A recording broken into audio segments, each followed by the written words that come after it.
کو تنویر فردوس جمال صاحب سے کوئی سوال کرنا ہے یا اپنے خیالات کا اظہار کرنا ہے یا اپنی ماضی میں کسی ڈرامے کے حوالے سے کوئی بات کرنا چاہتے ہیں، اپنے بچپن میں آپ مجھے فردوس جمال کے ڈرامے دیکھیں بقول اپنا اس طرح ہر بندہ کہتے ہیں کہ ہم آپ کو بچپن سے دیکھ رہے ہیں، مجھے لگتا ہے میں نوح علیہ السلام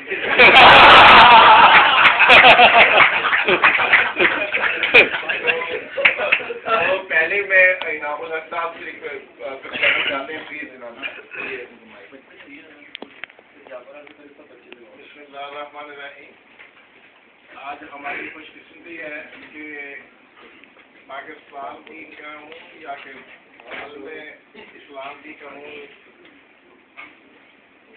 لفظ نہیں ہے میرے پاس، کیونکہ جب سے تشریف لائے اچانک نریتا ایئرپورٹ سے ملاقات ہو گئی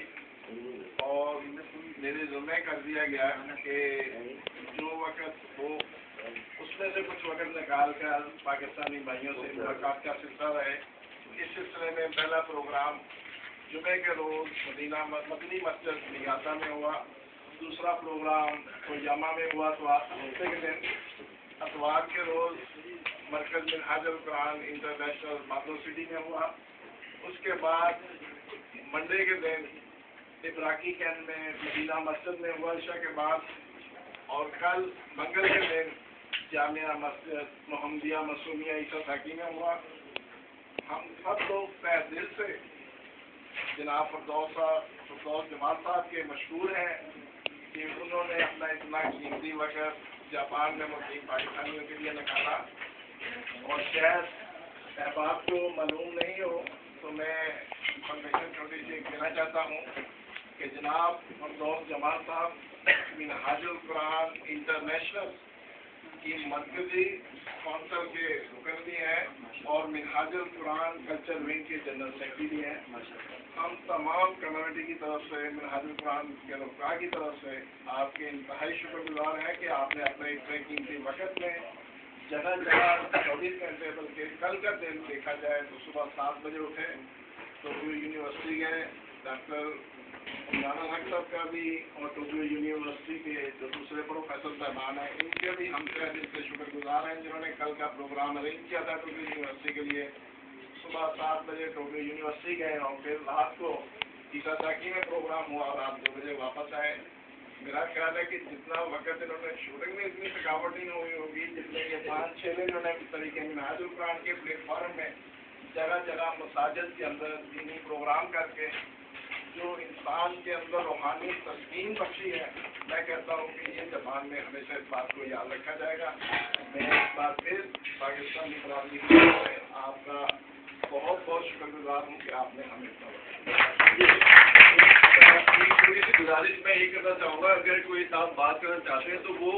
ان کے ڈراموں کے حوالے سے تھوڑا سا لائٹ وے میں بات ہونی چاہیے۔ کچھ ان کے ڈرامے دیکھے ہیں آپ لوگوں نے، کچھ اس کے حوالے سے کچھ کہنا چاہتے ہیں تو پلیز آپ۔ منہاج القرآن ٹوکیو آپ کو ویلکم کرتی ہے، بڑی خوشی ہوئی آپ سے ملاقات کر کے۔ تو میرا منہاج القرآن قائد محترم کے سلسلے میں کہیں پروگرام میں نے دیکھا تھا، آپ کو سنا تھا، اس میں ایک چیز مجھے واضح نہیں ہوتی، آپ کو سوال کی صورت میں سامنے آئی کہ پیر و مرشد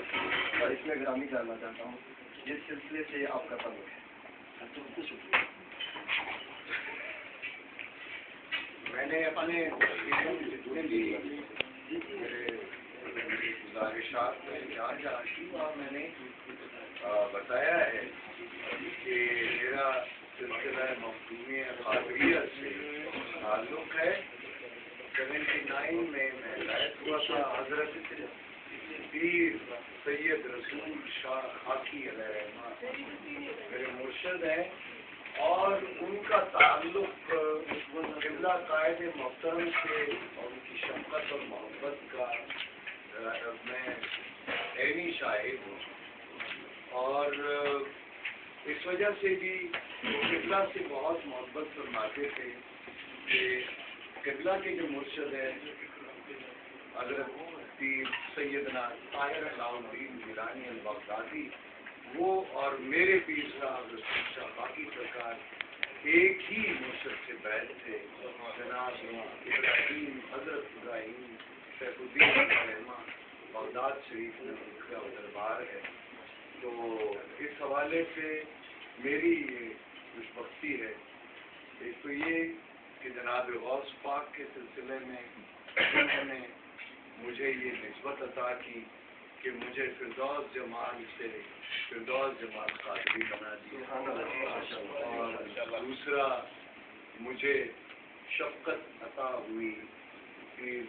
رسول شاہ خاکی سرکار کی مرشد پاک کی، اور ان کے وسیلے سے ان کے حوالے سے مجھے ڈاکٹر طاہر القادری شیخ الاسلام، یہ شیخ الاسلام کا جو خطاب ہے یہ بھی آپ کو میں بتاتا چلوں، یہ ہمارے مرشد پاک نے 25-30 برس پہلے قبلہ کو اب اختیار کیا ہے۔ تو اس حوالے سے قبلہ کی میرے ساتھ جو محبت ہے یہ ان کی عظمت ہے، ان کی بڑائی ہے۔ میں نیوا میرا مرشد اساں اچیاں سن لائی، جیون ہو اچیاں شانہ والے جنہ ساڈے نال تو یہ میرے خیال میں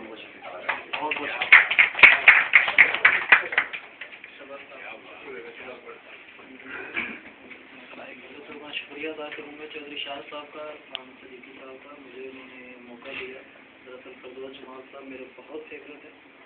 میں یہ تو نہیں کہوں گا بچپن سے کیونکہ وہ منع کر چکے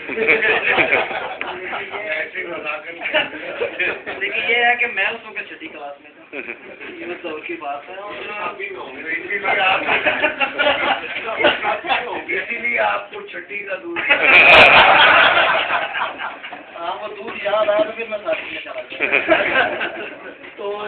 تعارف ہوا تھا اس وقت، مجھے یاد ہے کہ انہوں نے بڑا ایک لاجواب کردار ادا کیا تھا چودھری انور کا وارث ڈرامے۔ تو میں سمجھتا ہوں کہ ایسے جو ایکٹر ہیں، ایسے اداکار ہیں، وہ پاکستان کا ایک سرمایہ ہے۔ نہیں بھائی سرمایہ نہ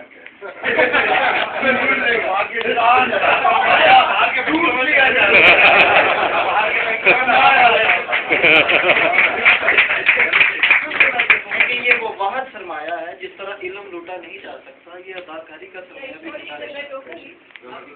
سرمایہ ہے اور جوان میں لوٹ لیے گئے یہاں اور ضروری جوان صاحب کا شکریہ جو ادھر آئے اور انہوں نے سرمایہ رکھے اور ماشاء اللہ انہوں نے بہت اچھا ایک اپنا نام پیدا کیا۔ آج سے 20 سال پہلے میں جب پاکستان سے نکلا تو ان کے بڑے ڈرامے میں نے دیکھے، اس کے بعد ایک تھوڑی سی بریک آ گئی ڈراموں میں۔ ابھی پچھلے دنوں میں ایک لنڈا گزار شاید ڈرامہ تھا، مجھے شاید نام یاد نہیں، اس میں بہت دیر کے بعد میں نے ان کو وہ اداکاری کرتے ہوئے دیکھا۔ تو جو ایکٹر کا کام یہ ہوتا ہے کہ جو پبلک ہے اس کو کوئی بھی کردار ادا کرے، وہ پبلک اپنے اوپر اپنے اندر اس کو لے جائے، وہ عام چرچا بن جائے، عام لوگ اس کو وہ ویسے ہی کام کرنے کی، ویسے ہی بات کرنے کی کوشش کریں تو سمجھ لے وہ کردار لازوال ہو گیا۔ مجھے یاد ہے ہماری کلاس میں ایک لڑکا تھا نیاز، تو فردوس جمال صاحب اس وارث ڈرامے میں وہ جو اپنے بردر جو بھائی بنا ہوا تھا اس کو بڑے ایک انداز سے پا نیاز کر کے پکارتے، تو ہم نے اس کی چھیڑ بنا لی اس نیاز لڑکی کی، وہ اتنا تنگ آ گیا تو اس نے وہ اسکول چینج کر لیا۔ جب ہم اس کو وہ تھوڑا تنگ کرنا چاہتے تو ہم اس کو پا نیاز، تو وہ بڑا چڑھتا تھا۔ تو یہ ہوتا ہے کہ پبلک میں وہ جو کردار چلا جاتا ہے تو وہ سمجھ لیں کہ وہ کردار ہٹ ہو گیا، اور یہ وہ اداکار کا کمال ہوتا ہے تو وہ کیسے ڈلیور کر رہا ہے۔ اگر آپ کوئی بھی مجھے کوئی الفاظ دے دیں گے وہ میں بولوں گا تو اس کا اثر نہیں ہوگا، وہی الفاظ جب فردوس جمال صاحب کے پاس چلے جائیں گے تو وہ ہیرا بن جائیں گے۔ تو میں تو یہ کہتا ہوں کہ پی ٹی وی کے پاس جتنا بھی جمال تھا پرانے دور میں وہ سارا فردوس جمال کے دم سے تھا۔ اللہ کرے پاکستان میں ایسے ایکٹر اور آئے، اور جو اس وقت وہ فلٹ آیا انڈیا کا ہمارے ملک میں، وہ پوری فلم انڈسٹری نے قبضہ کر لیا پاکستان پہ، ایسے ایکٹر ہوں اور وہ کام کریں اور ہمارا ٹی وی دیکھیں۔ فلم میڈیم تو میرا خیال ہے وہ فیل ہو چکا ہے، لیکن ہم ٹی وی کی وجہ سے اس کا مقابلہ کر سکتے ہیں، ایک ہی ایسا میڈیم کریں گے۔ ایک میں وضاحت کر دوں، آپ لوگوں کو مجھے اپنے منہ سے تو نہیں کہنا چاہیے، لیکن یہ مجھے ایک انڈین جرنلسٹ کا ایک وقت آیا تھا اس سے 1-2 سال پہلے، تو انہوں نے میرے متعلق پوچھنا شروع کیا، تو جنگ گروپ نے ایک جنگ فورم کا اہتمام کیا تھا، تو اس میں ایک خاتون صحافی تھی دلی سے، تو وہ بڑی اور باقی بھی بڑی مجھے حیرت سے اور بڑی تقدس سے وہ دیکھ رہے تھے Israel.